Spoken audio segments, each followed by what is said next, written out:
กรมสิ่งแวดล้อมกระทรวงกสิกรรมและสิ่งแวดล้อมได้มีการจัดกองประชุมวิชาการของแขนงการย่อยเวียกงานการเปลี่ยนแปลงดินฟ้าอากาศและสิ่งแวดล้อมกองประชุมดังกล่าวได้จัดขึ้นที่นครหลวงเวียงจันทน์โดยการเป็นประธานร่วมของท่านรัศมีวรราชรองหัวหน้ากรมสิ่งแวดล้อม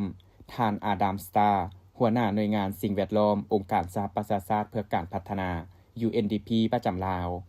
มีบรรดาผู้ต่างหน้าจากกระทรวงกรมแขนงการที่เกี่ยวข้องผู้ต่างหน้าจากคู่ร่วมพัฒนาและองค์การจัดตั้งสากลเข้าร่วมในกองประชุมท่านรัศมีวรราชได้มีคำเห็นกล่าวเปิดกองประชุมว่า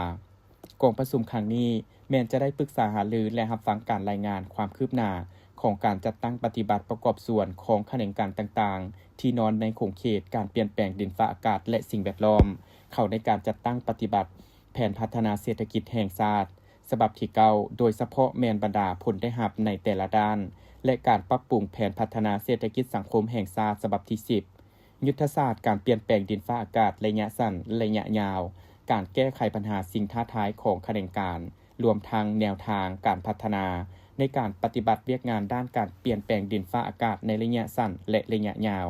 แผนงานอื่นๆที่เป็นบุริมสิทธิ์ที่นอนอยู่ในโครงเขตการเปลี่ยนแปลงดินฟ้าอากาศและสิ่งแวดล้อมซึ่งได้รายงานโดยผู้ต่างหน้าจากกระทรวงการเงินกระทรวงกสิกรรมและสิ่งแวดล้อมกระทรวงอุตสาหกรรมและการค้ากระทรวงสาธารณสุขกระทรวงแรงงานและสวัสดิการสังคม